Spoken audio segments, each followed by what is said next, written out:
What if the most exciting pocket camera of the year is actually the one you should wait to buy? The DJI Osmo Pocket 4 just dropped, and on the surface, it looks like a clean upgrade over the Pocket 3. Better slow motion, sharper tracking, improved storage. It sounds like a creator's dream. But once you dig into what DJI left out, what they quietly snuck in, and what's reportedly coming next, the picture gets a whole lot more interesting. Today, we are breaking down everything the Pocket 4 gets right, everything it gets wrong, and the one big reason you might want to hold off before clicking that buy button.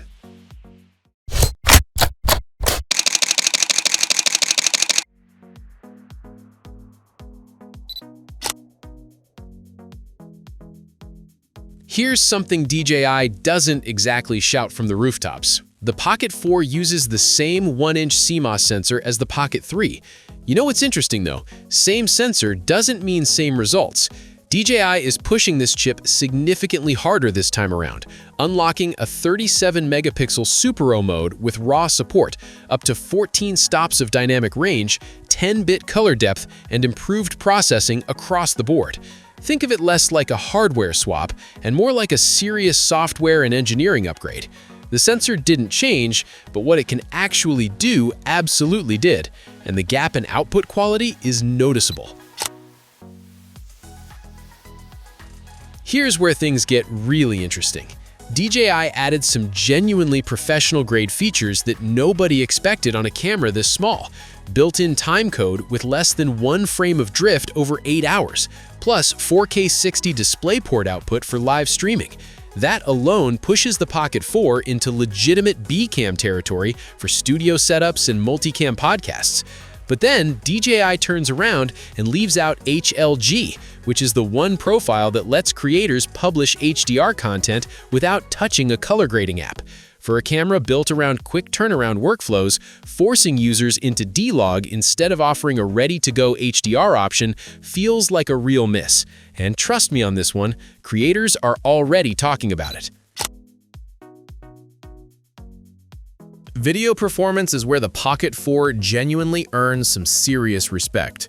You are now getting 4K at 240 frames per second for slow motion, which doubles what the previous generation was capable of.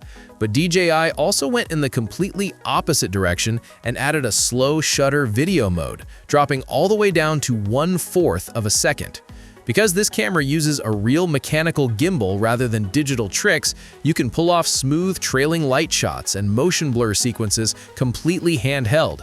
That's the kind of cinematic footage that smartphones simply cannot replicate cleanly, and it opens up a whole new creative range from one tiny device. So what do we actually know about ActiveTrack 7.0? It is a massive leap forward. The Pocket 4 now lets you lock onto a subject and track them seamlessly even while using 2x lossless zoom, and it pushes tracking support all the way to 4x. The previous generation couldn't come close to this, and combined with refined gesture controls, palm to start tracking, peace sign to begin recording, this is genuinely the hands-free camera experience DJI has been promising for years. Add in the brighter 1000-nit rotating OLED display with dedicated zoom and custom controls in landscape mode, and the physical shooting experience feels meaningfully more polished. Battery life lands at around 4 hours under lighter shooting conditions, which is solid for a camera this compact.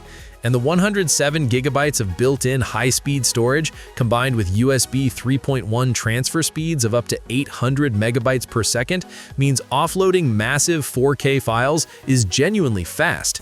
Audio also got a quiet but welcome upgrade with a 3-microphone array and 4-channel support when paired with external transmitters. Here is the catch though. DJI quietly removed the battery extension handle from the Creator Combo bundle. It now costs extra, even though it adds 62% more runtime. For a bundle priced at around 619 euros, that feels like a step backward. The Pocket 4 is a genuinely impressive camera, better than the Pocket 3 in almost every measurable way. But between the missing HLG support, the US availability delay, and leaked footage already circulating of a Pocket 4 Pro with a dual-lens system and a dedicated optical telephoto, the timing feels tricky.